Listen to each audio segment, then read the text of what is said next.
My fiancée sought to explore her emotions for a colleague 2 months before our wedding. So I stepped away. Can you even imagine being 2 months away from marrying the person you thought was your soulmate, only for her to look you dead in the eye and ask for a hall pass to go explore her feelings with another guy?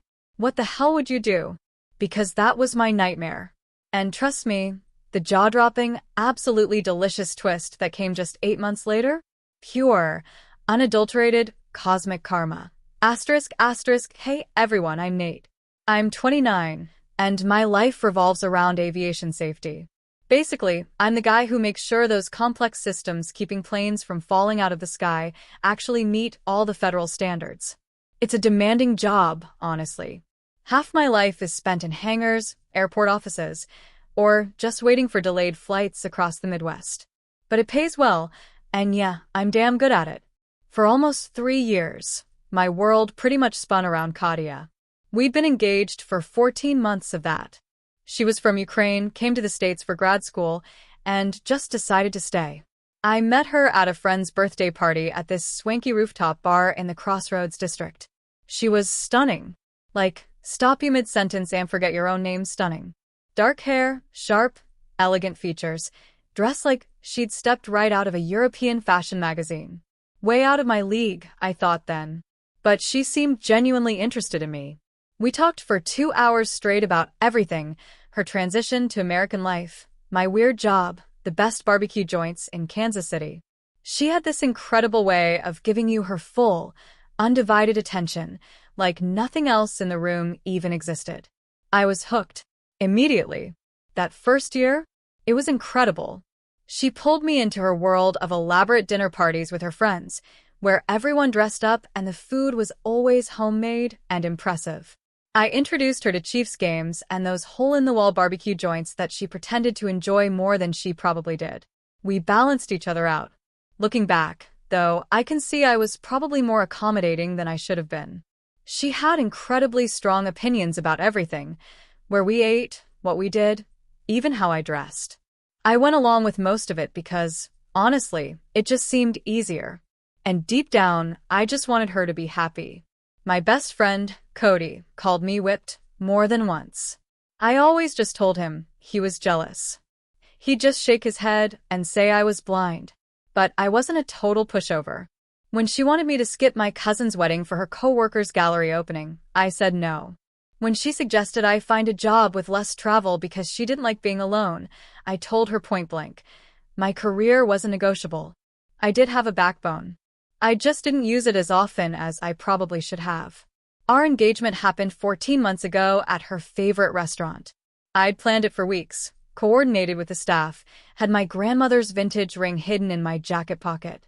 I'd even had it reset in a more modern band because, well, Katia had very specific tastes.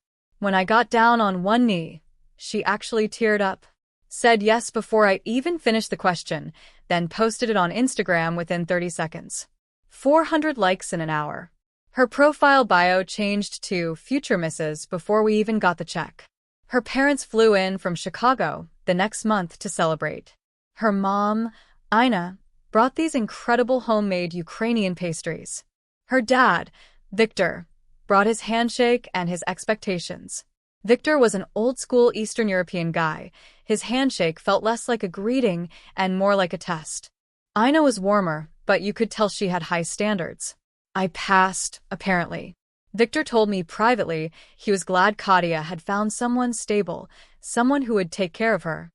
I took that responsibility seriously. Maybe too seriously. We found a great apartment near the plaza, split rent 60/40 since I made more, and started planning the wedding for early June. Her parents offered to contribute $20,000, which was incredibly generous because that budget just kept creeping upward. Katia had a vision. The venue had to be perfect, the flowers specific, the guest list expanding daily.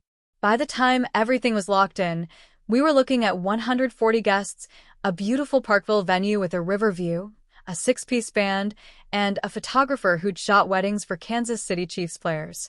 The total? A staggering $62,000.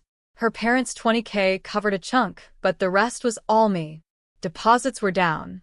Save the dates were on refrigerators across 3 states. I went along with all of it, writing checks, nodding at fabric samples, pretending to care about the difference between ivory and eggshell. Because that's what you do when you're building a life with someone. You compromise. What I didn't realize was I was the only one compromising. Then, 2 months before the wedding, everything was set. Venue, caterer, photographer, dress being altered, my suit ordered. The countdown was on. And then, Tuesday happened. I'd just gotten back from a 3-day trip to Wichita, certifying avionics upgrades. Long days, stuffy hangars, dealing with mechanics who thought compliance was merely a suggestion. I was tired, but it was a good tired. I walked into our apartment, ready to crash, and Katia was at the kitchen table. She had this look on her face I'd never seen before. Serious. Almost rehearsed. Unsettling.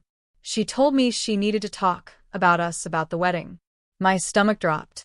I sat down, still in my work clothes, assuming it was about seating charts or some vendor drama. I've been doing a lot of thinking lately, she started, her voice unnervingly calm. About commitment. About being sure. I think we should take a break before the wedding. My blood ran cold. What kind of break? I asked, my voice barely a whisper. That's when she dropped the bomb about Dimitri. A guy from her office, a project manager she'd been working closely with. She said they developed a connection. An emotional connection. And she thought before she walked down the aisle, she should explore those feelings. Just to be completely sure she was making the right choice. I just sat there, processing. My fiancé, 2 months before our wedding, asking permission to pursue another man. A co-worker she saw every single day while I was traveling for work. It felt like a knife twisting in my gut. Asked how long this had been going on. She got defensive. Said nothing physical had happened. They'd just been talking, getting close. She said he understood her in ways that were different. That he was there when I was always gone. The accusation landed exactly where she wanted it to. Like I was somehow responsible for her developing feelings for another guy because my job required travel. So, what exactly am I supposed to do during this exploration period? I asked, a tremor in my voice. Wait for me. Give me space to figure out my feelings. She said it like she was asking me to pick up milk from the store. If you really love me, she continued, you'd want me to be certain. You'd want me to come to our marriage without any doubts. She'd rehearsed this. Had her talking points ready. Probably got advice from some friend who told her this was a reasonable request. But here's where she miscalculated. She assumed I'd react the way I always did. Accommodate. Compromise. Put her needs first. Instead, I stood up. No. My voice was surprisingly steady. No break. No exploration. No waiting around while you figure out if some other guy is a better option. We're either getting married or we're not. And if you need to explore feelings for a coworker, then we're not.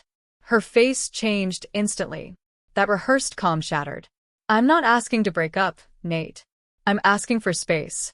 Time to process. Don't you understand the difference? Oh, I understand perfectly. I shot back, the anger finally bubbling up. You want to keep me on the hook while you test drive someone else. That's not space. That's treating me like a backup plan. And I don't do backup plans. She started getting emotional. Said I was being unreasonable, that she was trying to be honest with me instead of just cheating behind my back. Most guys would appreciate that kind of transparency, she yelled, her voice rising. Most guys, I said, would have walked out 30 seconds into this conversation. I was just slower to catch up. Then I asked for the ring back. Her entire attitude shifted. The tears stopped. Her eyes went cold. You're serious right now? I've never been more serious about anything. It was a gift, Nate. You can't just demand it back because you're upset. The engagement is over. That means the ring comes back. That's how it works. We went back and forth for another 10 minutes. She tried guilt, then anger, then bargaining. I didn't budge. Finally, she yanked the ring off and threw it at my chest.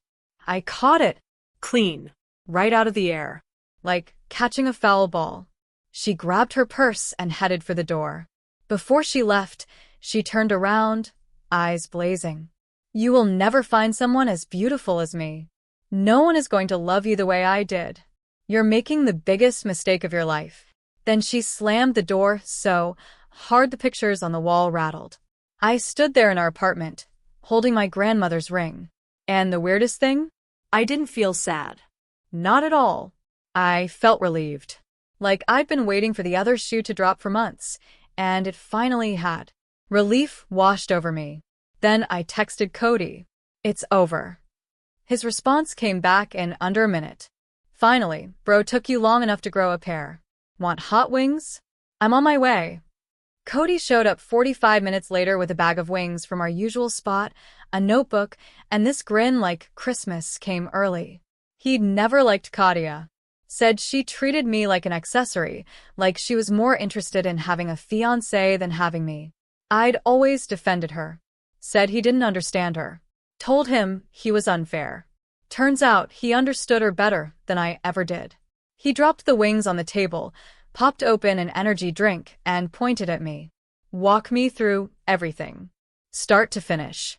Don't leave anything out. I walked him through the whole conversation. He listened without interrupting, which was rare for him. When I finished, he just shook his head. Honestly, I'm surprised it took this long. A woman who posts your engagement ring before she even calls her mom isn't in love with you, bro. She's in love with the announcement. He had a point. Then he pulled out his notebook and uncapped a pen. All right. We're approaching this like a project. Deliverables, timelines, dependencies. You're serious right now? Dead serious. Most guys fumble breakups because they react emotionally instead of strategically. We're making sure you're not fumbling the bag. Wait, what? Shut up and listen, Nate. Within 20 minutes, he'd mapped out everything I needed to handle. The apartment lease, the wedding vendors, joint accounts, shared subscriptions, the narrative control. He even assigned priorities. High impact, low effort stuff first, he said. The subscriptions. I hadn't even thought about those. Katia and I had combined basically everything over the past 2 years. Streaming services, grocery delivery, cloud storage, music, fitness apps, meal planning. All under my accounts with my payment info. She used them constantly. Her entire digital life ran on infrastructure I was paying for. Cody circled that section of his list 3 times. This right here? This is the petty satisfaction column. Not necessary for the breakup, but important for morale. He grinned. My morale specifically. I told him I didn't want to be petty. It's not petty. It's practical. Why should you pay for services for someone who just asked to explore another guy? He leaned back. Besides, watching her get logged out of everything one by one is going to be special. He had a point there, too. But first, I had a more important message to send. I knew Katia. The second she calmed down, she'd start working on the narrative. Calling friends, texting family, framing this as me overreacting to a reasonable request. By morning, I'd be the villain who abandoned her over a simple conversation about feelings. I needed to get ahead of that. I typed out one text message. Short. Factual. No emotion. Katia asked me tonight to take a break from our engagement so she could explore her feelings for a coworker named Dimitri. I declined and ended the engagement. The wedding is canceled. I wanted you to hear this from me directly. I sent it to her parents, her sister, and 3 of our mutual friends who I knew would spread it further. Then I turned off my phone and finished my wings. Cody called this the narrative lock. Said in any breakup, whoever controls the story controls the outcome. I just made it impossible for her to rewrite what happened without looking like she was lying, especially to her own family who had received that text. By the next morning, the text had done its job. Her sister had screenshotted it to their family group chat. 2 of the mutual friends had already told their entire circles. One guy I'd sent it to worked with Katia at her agency, and by lunch, her whole office knew. Not from gossip, but from the actual facts, sent by me, before she could spin anything. She tried anyway. Told people I'd overreacted to a simple conversation about pre-wedding nerves. But when people asked follow-up questions, her story fell apart. The details didn't match. The timeline didn't work. And everyone had already seen my text with the name Dimitri in it. Next, I called Victor, her dad. I'd always respected him, and I figured he deserved a real conversation, not just a text. He answered on the second ring, his voice heavy. He'd clearly already read the message. "Is it true, Nate? What you wrote?" "Every word, Victor." He went quiet for a long moment. I could hear him breathing on the other end. Then he asked what I needed from him regarding the wedding costs. I told him I'd handle canceling everything, and we could split whatever deposits were non-refundable. He'd contributed around $20,000. I even offered to cover the losses myself, since I was the one ending it. "No," his voice was firm. "My daughter made this mess. I'm not letting you pay for her mistakes. In my family, when someone breaks their word, they bear the consequences, not the person who was wronged." Then he said something that stuck with me. He said he'd raised Katia to know better, that he'd tried to teach her that trust was something you build, not something you throw away for excitement. He said he didn't know where he went wrong, but he was ashamed of what she'd done. I told him it wasn't his fault. People make their own choices. "That's generous of you," he said. "More than she deserves." I could hear Ina in the background, upset, asking what was happening. Victor told her they'd talk about it after he finished with me. Before he hung up, his voice softened. "I hoped you would be part of this family, Nate. You're a good man. My daughter is a fool." That hit harder than I expected. Coming from an old-school Ukrainian father who probably wasn't easy to impress, it meant something. Wednesday morning, I started making calls. The venue coordinator was understanding, but firm about the cancellation policy. We'd lose about $8,000 total between their deposit and the caterers. Victor handled that call himself, insisted on it. The photographer refunded most of my deposit since she was able to rebook the date quickly. Said she was sorry things didn't work out, but she'd seen enough to know that calling it off now saved everyone more pain later. The florist kept $1,500. The DJ kept $500. The band was the biggest hit after the venue, $3,000 non-refundable, no exceptions. I called the rental company for tables and chairs, the bakery, the calligrapher, the hotel block. By noon, I'd made 14 calls and watched about $13,000 go up in smoke on a wedding that wasn't happening. By Wednesday afternoon, the wedding website was gone. I'd built it on a platform under my email, so I just deleted the whole thing. The registry disappeared with it. All those carefully selected kitchen items and fancy linens? Gone. The visual proof of our upcoming marriage? Erased. Cody had suggested this specifically. Said for someone like Katia, the public-facing stuff would hurt more than anything private. Her whole identity was wrapped up in how things looked to other people. Remove the optics. Remove her power. He wasn't wrong.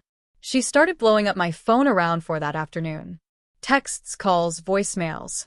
She'd apparently gone to show a friend the registry and found nothing. Then checked the wedding website. Nothing.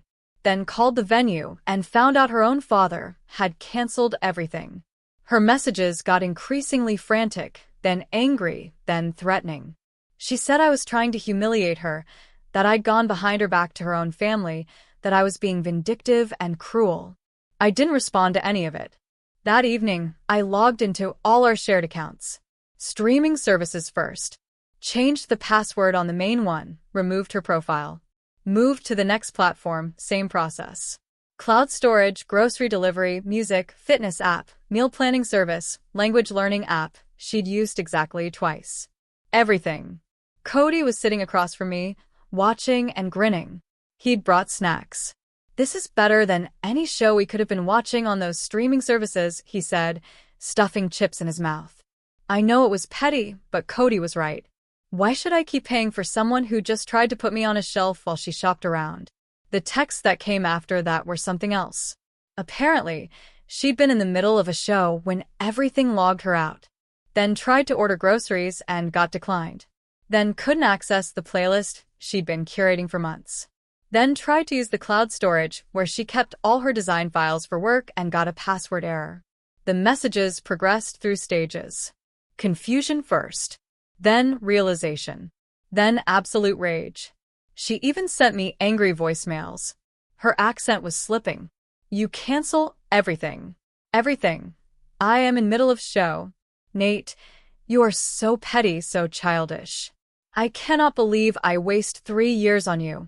Tai Sho Zuriv. You think this hurts me? This is nothing. You are nothing.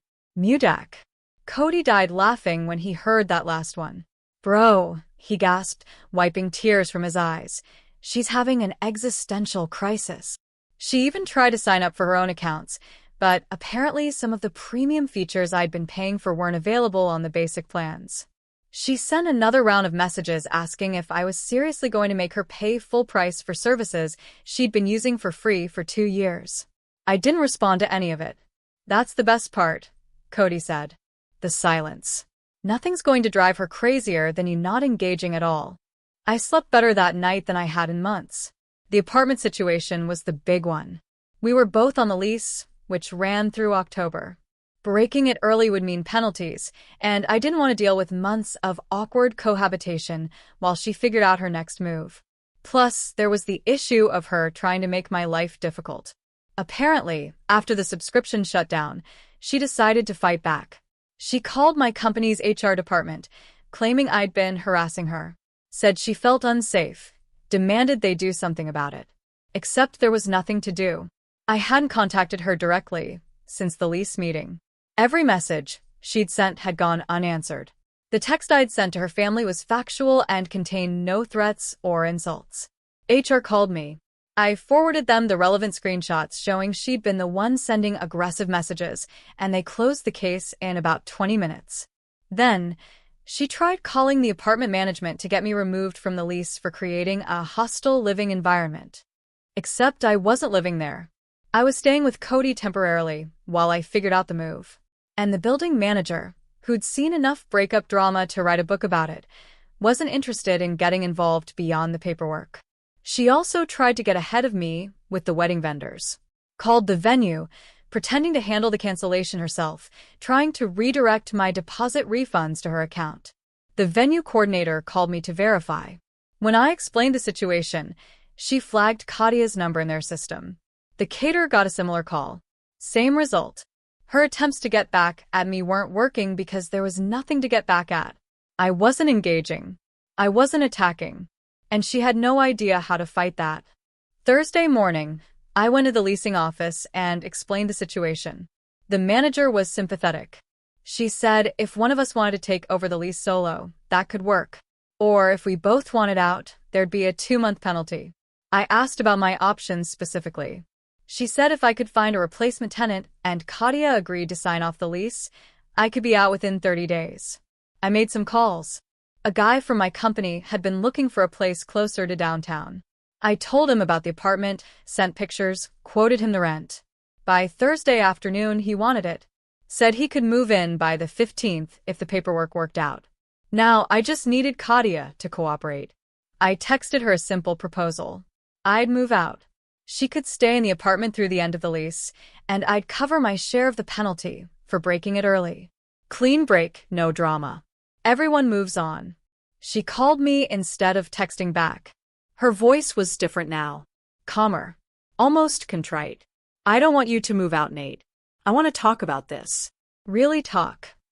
A pause. I was hasty. Dimitri isn't what I thought. I made a mistake raising it the way I did. That's not changing. You can either agree to the lease terms or we're both stuck in an awkward situation until October. She got quiet, then asked where I was planning to go. Austin. My company's had a position open there for months. Regional manager for the Southwest Territory. More money, better weather, fresh start. I already talked to my boss. The job's mine if I want it. Silence on the other end. I think she'd assumed I'd stick around, waiting for her. Finding out I was leaving the state entirely wasn't part of her plan. She agreed to sign the lease paperwork the next day. Friday morning, we met at the leasing office. She looked like she'd been crying, but I could tell some of it was performance. We sat across from each other signing documents, barely making eye contact. Before she left, she tried one more time. Can we just slow down? Maybe you're making this bigger than it needs to be. She looked at me with those eyes that used to work on me. I never actually did anything with Dimitri. It was just feelings. Feelings I could work through. The fact that you could even ask for what you asked tells me everything I need to know, I said, holding her gaze firmly. Someone who wants to marry me doesn't need to explore other options first. That's not how it works. She opened her mouth to argue, then closed it. Something in my voice must have made it clear there was no angle left to play. She walked out without another word. Saturday morning, Cody showed up with his truck. We spent 8 hours packing and loading everything I was taking. The apartment was mostly furnished when we moved in, so there wasn't much to fight over. My clothes, my gaming setup, personal stuff, some kitchen equipment I bought myself. Everything else stayed. By Saturday evening, my half of the apartment was empty. I left the keys on the counter with a note that said nothing more than, "Good luck." Cody thought that was too nice. He'd wanted me to leave a printed screenshot of her asking for the break, but I was done. I didn't need the last word. I just needed to be gone. Sunday morning, I was on I-35 heading south toward Austin. 12 hours of empty highway and podcast episodes about aviation history. Passed through Oklahoma City around lunch. Stopped for gas in Dallas around dinner. Texas plates started outnumbering everything else. I crossed into Austin city limits just after 9 p.m. The skyline lit up against the dark. New city. New job. New life. I didn't look back once. The first few weeks in Austin were a blur of logistics. Finding an apartment, setting up utilities, getting oriented at the new office. My territory covered Texas, New Mexico, Arizona, and parts of Colorado. Lots of regional carriers, lots of small airports, lots of flight time. The Austin office was different. More relaxed, more collaborative, less of the corporate politics I'd gotten used to. My boss, a former Air Force guy named Paul, was more interested in results than appearances. He didn't care how many hours I logged or how many meetings I attended. He cared about whether operators passed their certifications and whether clients were happy. That first month, I spent more time in the air and in hangars than I did at my desk. El Paso 1 week for a comprehensive documentation review. Phoenix the next week for software certification testing. Then driving to some tiny airport in the hill country where a charter company needed compliance consulting because their previous specialist had botched something and they were facing fines. Every successful certification was another win. Every new client felt like proof I'd made the right call. The work itself hadn't changed, but my head was in a better place. I wasn't just clocking in anymore. I was actually invested. The work kept me busy, which was exactly what I needed. Cody kept me updated on the KC situation. He'd maintained connections with some mutual friends who were happy to share information, and man, it was a mess. Katia had tried to spin the narrative for about 48 hours before giving up. My text to her family had made that impossible. Her own father was telling people she'd asked for a break to pursue a coworker. Her own sister was saying she couldn't believe Katia would throw away what she had. The story was out, and it wasn't flattering. She'd apparently doubled down on Dimitri after I left. Figured if she'd lost me over him, she might as well see what was actually there. They started dating officially about 2 weeks after I moved. Cody sent me updates like a sportscaster. Week 1, they were inseparable, eating lunch together in the office every day. Week 3, she was posting couple pictures with captions about finding her person. Week 5, she introduced him to friends as her boyfriend. It was moving fast, which made sense. She needed to prove the whole thing was worth it. Then, week 8 happened. Dimitri had a fiancée. Not an ex-fiancée, a current fiancée. A woman in Chicago who he'd been engaged to for over a year. Katia was a side piece. The emotional connection, the late nights at the office, the understanding that she felt was so special and different from what she had with me.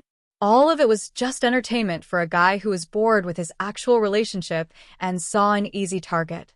She found out when the fiancé found her Instagram. Apparently, some photo Katia posted had location data that didn't match Dimitri's supposed work trip. The fiancé did some digging, found Katia's profile, connected the dots, and discovered a whole relationship her future husband had been hiding. The confrontation happened publicly. Comments on Katia's photos calling her out. Messages to mutual friends explaining the situation. Screenshots shared across multiple platforms. The The fiancé had receipts, text messages between Dmitry and Katya, a restaurant reservation he'd made under a fake name, hotel charges on a credit card statement. She posted everything. Everyone in Katya's social circle found out simultaneously that she'd left her fiancé for a guy who was playing her the entire time. To make it worse, Dmitry didn't even try to defend her. When confronted, he threw Katya under the bus completely. Told his fiancée that Katya had pursued him aggressively and he'd just been too nice to shut it down. Said she'd misread professional friendliness as romantic interest. Basically made her look desperate and delusional. His fiancée didn't buy it entirely, but she wanted to believe it. They went to couples counseling, started posting photos together again within a month. He kept his relationship, his reputation, his comfortable life. Katya got nothing but public humiliation and a lesson in being someone's side piece. Cody called me the night it all went down, laughing so hard he could barely breathe. Said he'd never seen karma work that fast. I didn't feel happy about it, exactly. More like satisfied. Like the choice I'd made was the right one. And now there was undeniable proof. Katya went quiet on social media after that. No more posts, no more stories, no more carefully filtered photos of her perfect life. The image she'd spent years building was toast. Everyone knew it. Her agency let her go 3 weeks later. Officially, it was a restructuring. Unofficially, one of her coworkers told Cody that clients had started asking to work with different designers. Nobody wanted their brand associated with the woman whose messy personal life had just played out across Instagram. In the creative industry, reputation is everything. Hers was gone. Meanwhile, I was thriving. Hit my sales targets for the first quarter. Got positive feedback from 3 different clients about my certification work. Started building a routine in Austin. Gym in the morning, work during the day, exploring the city on weekends. I found a great apartment near downtown with a view of Lady Bird Lake. Started hiking the trails on weekends. Joined a recreational volleyball league through work. Made friends with some guys from the office who were also transplants from other cities. For the first time in years, I felt like I was actually living my own life, not constantly adjusting to what someone else wanted. Just doing my thing. Honestly, it was great. 6 months after moving to Austin, I was doing better than I'd been in years. More settled, more confident, more like myself. The job had turned out even better than expected. My territory was expanding. My numbers were solid. And my boss was already talking about a promotion to director level within the next year. I'd started dating casually around month 4. Nothing serious, just getting back out there. Then I met Rebecca. She was a sales engineer for a different aviation company. We met at a conference in Dallas. Ended up at the same dinner table with a group of people. Spent the whole meal talking to each other and ignoring everyone else. She was smart, direct, and had this dry sense of humor that caught me off guard constantly. Our first actual date was at this taco place she swore had the best al pastor in Texas. She was right. We talked for 3 hours, and it felt easy in a way my relationship with Katya never was. She knew my story, the abbreviated version at least. She didn't push for details, just said it sounded like I'd handled it the right way and changed the subject. With Rebecca, I just existed. She liked me for who I actually was. When I came home exhausted and wanted to just order pizza and watch something mindless, she was into it. When I wanted to spend a Saturday hiking instead of at a trendy brunch place, she grabbed her boots. Cody met her when he came down to visit. His verdict? She's a keeper. Said she was the first girlfriend of mine who actually seemed interested in me rather than in having a boyfriend. Through the grapevine back in Kansas, I kept hearing bits about Katya's life. She'd moved back to KC after staying with her parents in Chicago for a while. Her design career had stalled because the whole drama had played out in front of her professional network. Victor and I had stayed loosely in touch. He'd text me occasionally, send news about the Chiefs, or ask how the job was going. Never mentioned his daughter directly, but the subtext was always there. 8 months after the breakup, this happened. My company sent me back to Kansas for a week. Big client meeting, regulatory review, the kind of thing that required my specific expertise. I'd be in town for 5 days. I wasn't worried about running into Katya. I knew she'd moved back to Kansas City from Chicago, but it's a big place. The odds of randomly crossing paths were basically zero.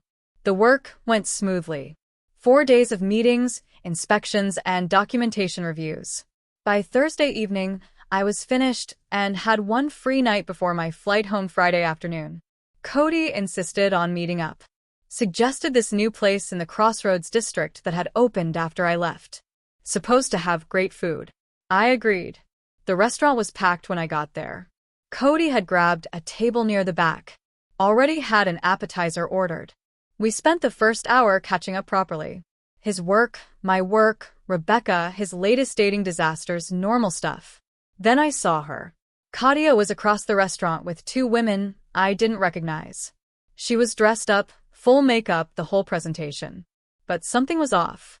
That confidence she used to have looked forced now, like she was trying too hard, laughing a little too loud, scanning the room to see who was noticing her.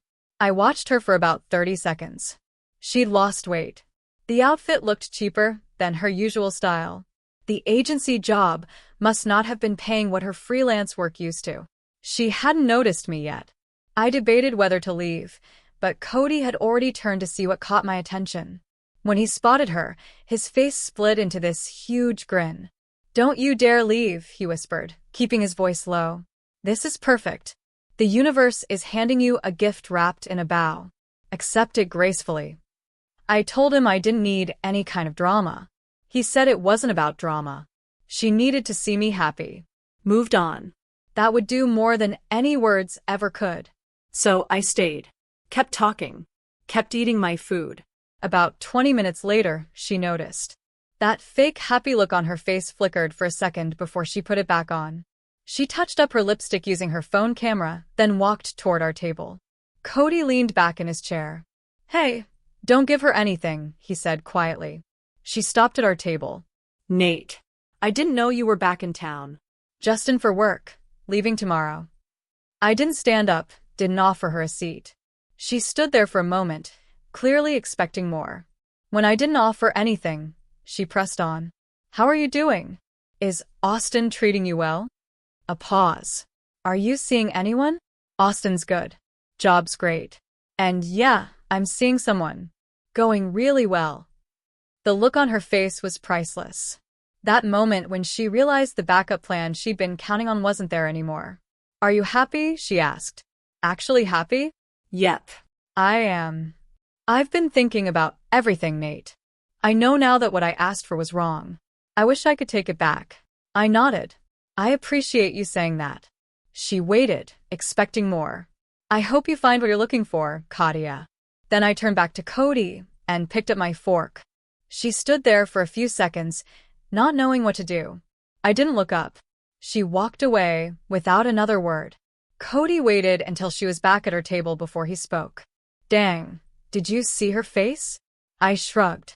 "Yeah, whatever." He raised his glass. "Here's to growing a pair at exactly the right time," he grinned. "I'm telling this story at every barbecue for the rest of my life."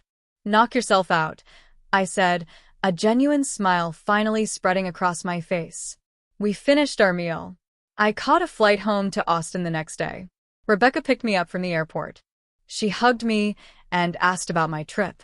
We grabbed dinner at our usual spot. And honestly, I've never been happier. So I want to hear from you guys. Have you ever been in a situation where you had to make an impossible choice, only for time to reveal it was the absolute best decision you could have made? Or maybe you've faced a betrayal and found your own way to come out stronger. Drop a comment below. I read every single one, and I really want to know your stories.